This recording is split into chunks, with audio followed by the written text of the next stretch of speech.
So the next on schedule is the wafer paper filler flowers. So making like the simple wafer paper flowers, like we also do have bit of free tutorials on Fondbites. On the menu, go to tutorials and free, and then you will find quite a few free tutorials, out of which there is a wafer paper flower with petals and wiring and stuff like that. However, this one is like really very cute, and this together on the cake going around making a vine is like very interesting. It just adds a lot of movement. So this I thought was like really good for me to include. So basically we're just going to cut the wafer paper in the shape of this flower, which is like a 4-petal flower. This is like one piece together. Okay. And then I'm just making a base like this using a wire, using fondant or even gum paste for that matter. And then we get that wafer paper flower. First, we need to condition that. You can see there is a bit of cupping that has happened, right? And that I'm going to show you how you're going to color and then get the cupping done. And after it dries, then I will be sticking them around here in the base. So I'm going to show you all of that. How to just first cut the petal. So I have the wafer paper here first. So this is the thinner one, okay? And any vendor who's like supplying the wafer papers for cake decorating has this thinner one, and that is that much flexible it is, okay? And I'm going to draw, or you can take a print out of a 4-petal flower in the size that you need. So I'm just going to draw out a 4-petal. This is a OHP sheet. You could do that on a white chart as well.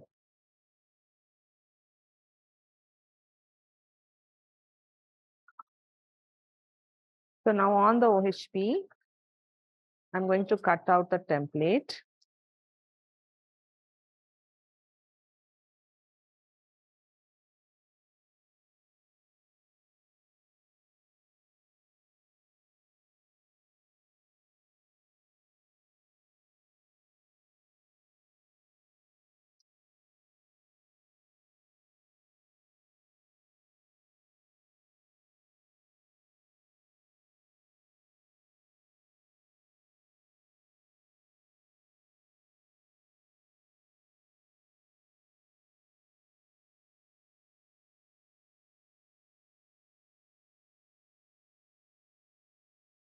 It's like a freehand petal. You could take out printouts of flowers, 4-petal or even 5-petal for that matter.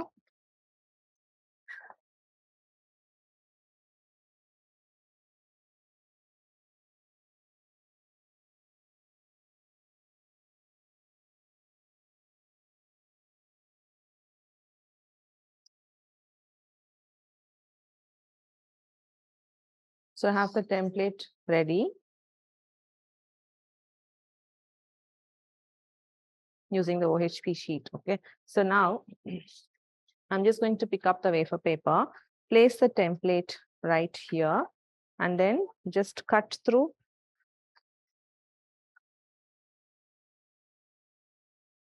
a full stretch and then cutting to the exact size of the template.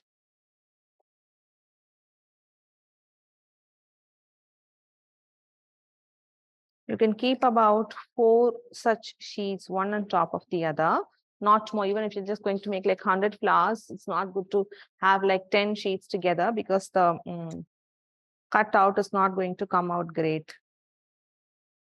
Now placing the template on top, I'm going to cut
So you keep the template aside, and these bits you could just keep it with you. They'll come in handy for times when you're going to work on textures or different other things that we could use it on cake.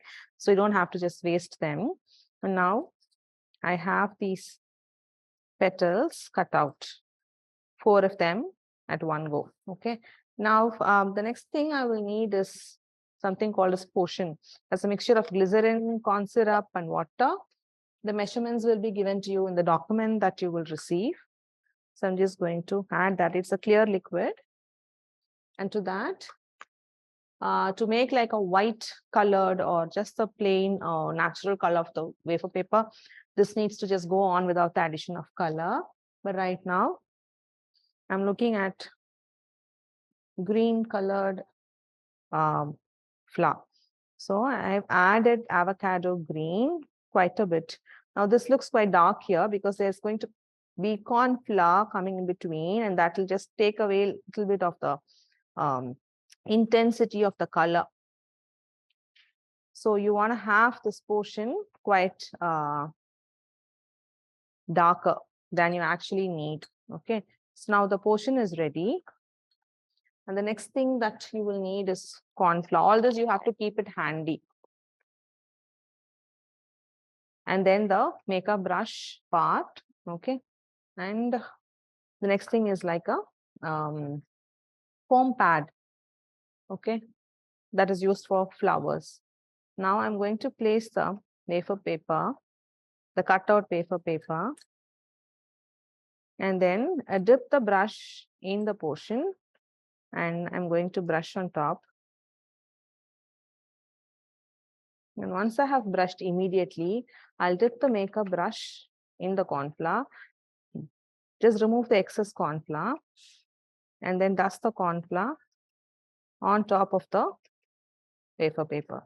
And again, dust the excess of, like, sweep it out. Now, gently remove. I'm bending the foam pad, so it is easier for me to remove. And place it upside down. You want to do that to both the sides.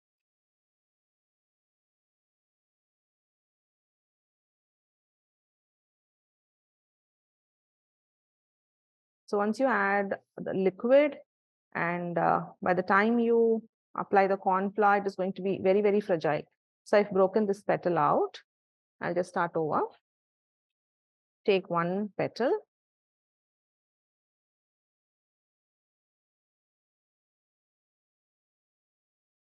Portion. Corn flour on top.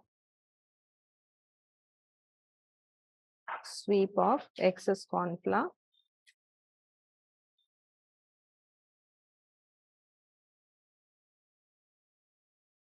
Very gently turn it upside down.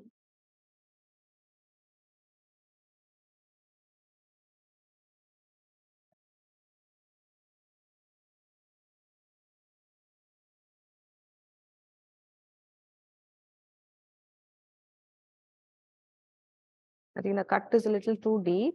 Let me try to salvage this. I'm going to stick them over, because with water, the petals do stick.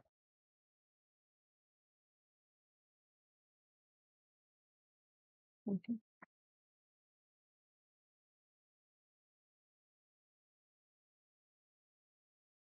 So once the corn flour is added, that is when it will start behaving a little well. So now, because of the petals that got broken and I've stuck, I will do one more. So now once the corn flour is added, now it will start becoming like flexible, but a bit manageable. Now these are drying pads, which have like cups shapes, and I'm going to add that inside one of the cup, and it is going to take some time for it to dry. Okay. Now the next one, let me see if I'm just going to do that without it breaking. I'm going to be a little bit more gentle.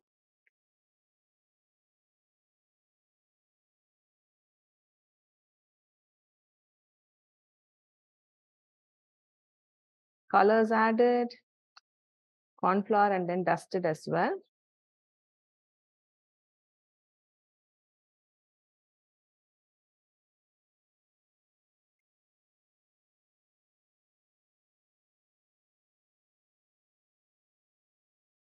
the sweep of the excess corn flour. Now gently lift. Get excess corn flour out. And then now put that into the cup shape. Now, if you don't have this, you could use apple cartons. Okay. Now putting it there, and that's how they are placed. So press it well, press it well. Now, once you have them drying for about 3 to 4 hours is what you need to allow that one to dry. Now make as many as you need because this is for a wine, right? So you need quite a bit because we'll be making maybe 20s, 30s, and then tie them up together. Can we have that video played, wafer paper ruffles thing? So this is for you to know where we are going to use it and why we need those many wafer papers.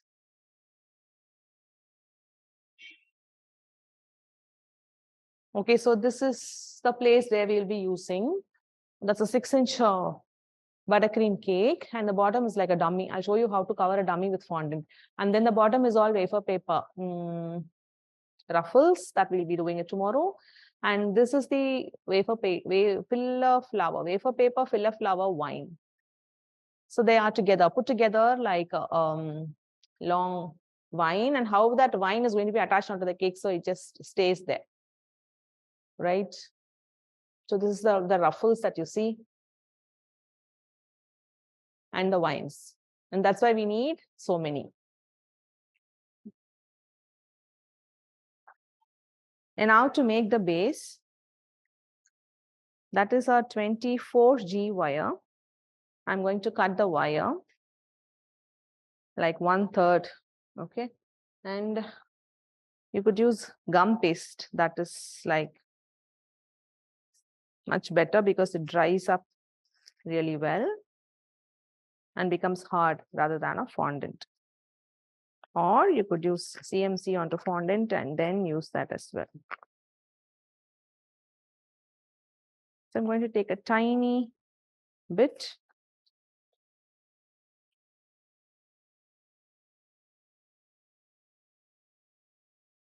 Then I need glue again. So to this wire, I'm going to bend and make a J hook.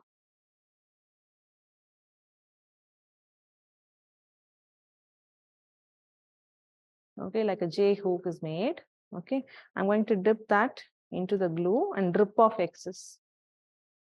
And this little bit of gum paste that I have picked up, I'm going to knead it well. Make a ball. And then I'm going to insert this ball into the J hook and then pinch the base.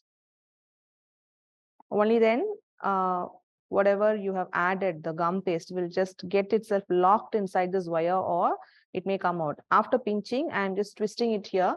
So I'm creating like a base. Okay, and then the top is there. I'm going to flatten the top. So I'm going to hold it, or you could also just put it on the work counter and then pinch it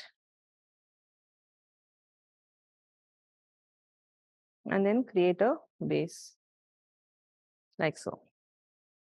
And it'd be good if it is like even around.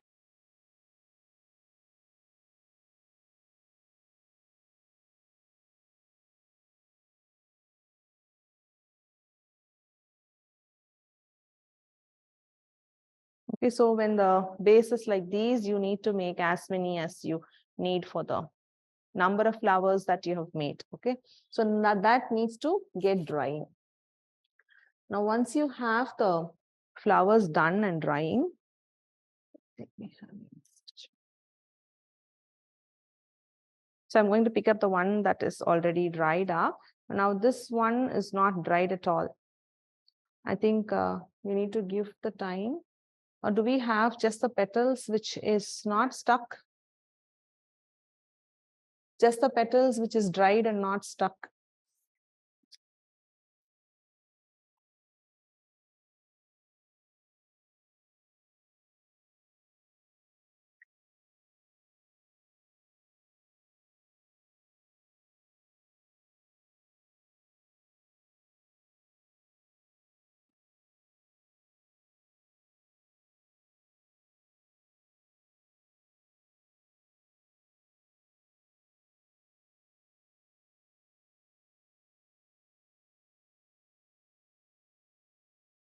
petals if they are already done and dried, but not wired.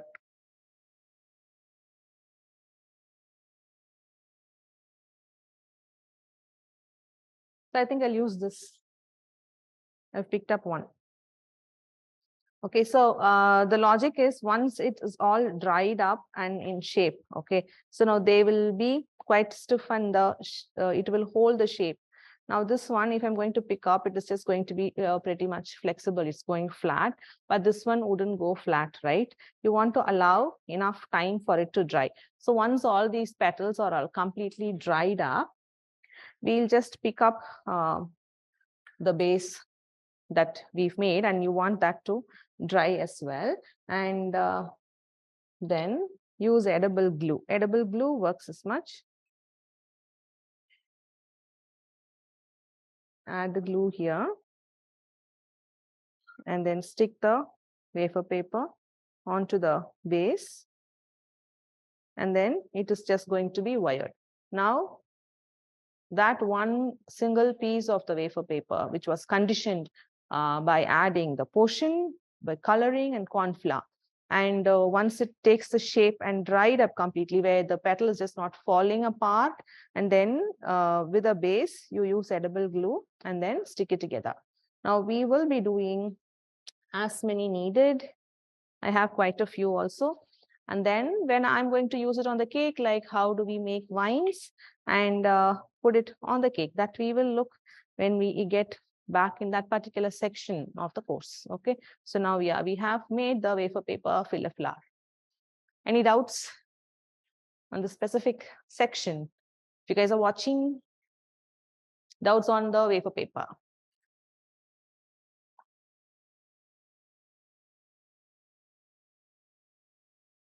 I'll just wait for like a minute or two to look for any doubts that you may have, or then we will catch up in the next section. You could put all your doubts together as well, and then we could talk. What is the grade? See, the grade is like grade 0.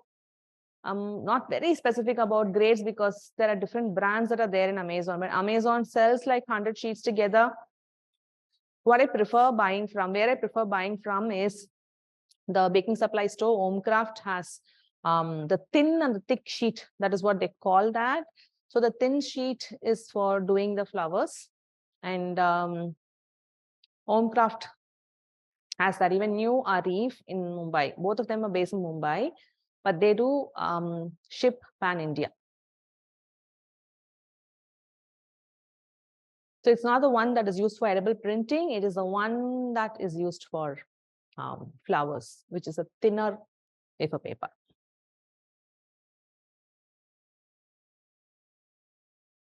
Any other questions?